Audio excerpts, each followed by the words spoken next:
Let's all go to the lobby. Let's all go to the lobby. Let's all go to the lobby to get ourselves a treat. Hello and welcome to our presentation. This is a corporate analysis of AMC Entertainment Holdings Incorporated by Robert Barnhill, Kelly Knable, Josh Lovegrove, and myself, Jake Landi, for Ball State's MBA 691. The value chain for AMC starts with their supply chain management.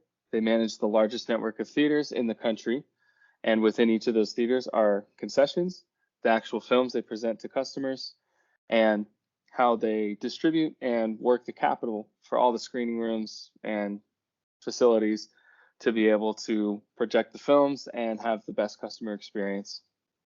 Then moving to operations, AMC does a first-in-class job of promoting their ticket sales and integrating online purchasing with mobile devices and computers, while also keeping the traditional in-person experience and familiar third parties such as Fandango vendors involved. Operations also include working the concessions, managing the facilities through ushers, and having film operators highly trained to work the expensive equipment. In distribution, they work, again, the US's largest network of theaters, and required with that is keeping daily showings in front of customers and updated in real time, and making sure that they have an adequate number of screens in operation on any given day. Moving to marketing and sales, their SEO advertising is also best in class, keeping AMC at the front of internet searches. Part of that becomes prevalent for AMC because of their partnerships with movie studios such as Disney. They engage in effective pricing strategies, as will be discussed later, and they're industry leading and integrating mobile devices to make it easy to purchase tickets and to participate in their AMC Stubs loyalty program, keeping the marketing going with their customers and online. Lastly, their service is industry leading as well. At every touch point, they have injected customer care that is customer focused, so they always have someone they can reach out to, whether it be service desks in the theaters or accessible phone lines and chat online. And then also they are a leader in providing in-theater service. Their support activities include financial. Their relationship with investors has much improved since 2020, heading into the recovery. Their training is highly competitive, as well as their compensation. And lastly, through Dolby Atmos and IMAX, their technology integration for the customer and for back-end processes is another internal activity that really fills out the value chain. Then moving on to the external analysis, we'll look at the 5 forces affecting AMC, starting with the industry rivalry. Regal Entertainment Group, or Cineworld, and Cinemark are the 2 major competitors of AMC. The 3 of those combined make up over 50% of the market in the United States for movie theater chains. Everything else is 800 smaller operators in the other half of the market. AMC has high buyer power because of how much market share they have, along with Cinemark and Cineworld. Each of them sells highly commoditized items in their concessions and with their merchandise, making them able to switch their offerings at a very low cost, giving them high buyer power and their suppliers low supplier power.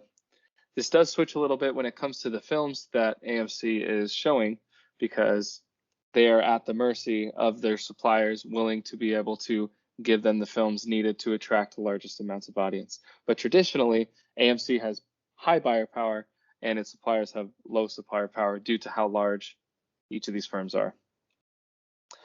Lastly, we have the threat of new entrants is very low for AMC because of how expensive it is to run, operate, and start a movie theater, mostly because of the capital it takes to get the equipment used to show the films and how expensive it is to actually run the facilities. Lastly, and this will come up a lot in this project, AMC has the biggest issue affecting them, the biggest force affecting them is the threat of substitution. In-home streaming and in-home entertainment completely boomed during the pandemic, and part of their post-pandemic recovery involves dealing with the high amount of substitutions that have come out from the pandemic, and not only dealing with video games and other TV and streaming offerings, but also consumers being able to buy concession items such as popcorn at their local grocers. And now we'll move on to Kelly. Thanks, Jake. AMC uses an integrated cost leadership differentiation business level strategy, which means they produce products like movie tickets, a movie-going experience, popcorn and other concessions, and movies on demand at a low cost and price to consumers.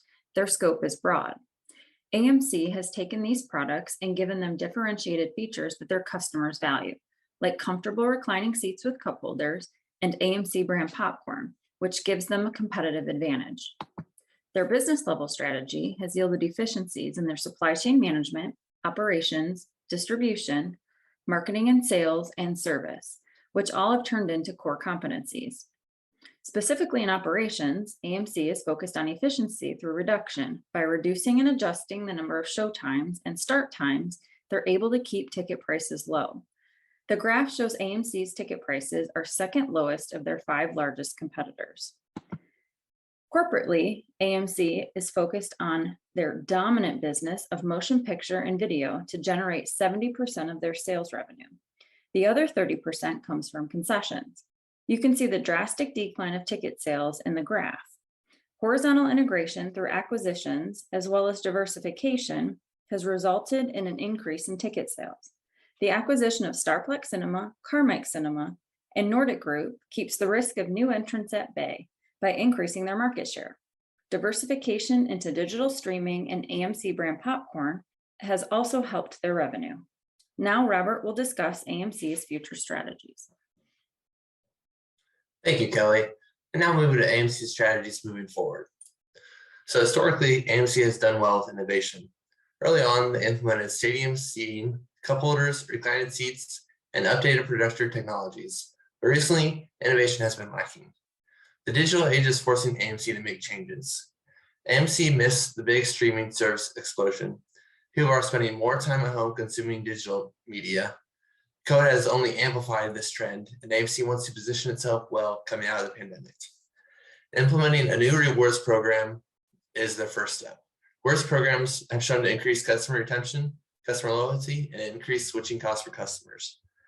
AMC has also implemented strategic partnerships with Disney and Universal.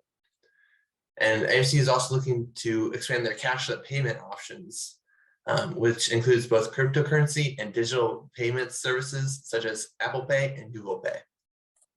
AMC recently introduced their own popcorn line, AMC Perfectly Popcorn. This allows the company to move into the snack food space while utilizing their well-known brand image. This could also allow AMC to expand into other snack food options, such as creating their own candy and chocolate offerings. AMC has already expanded from showing just movies to showing select NFL and UFC coverage, as well as certain Broadway shows. For future diversification, AMC can offer more sporting event coverage, special event showings, gaming event streaming, and even cinematic television releases, which we are seeing expansion of with the streaming platforms releasing their own shows.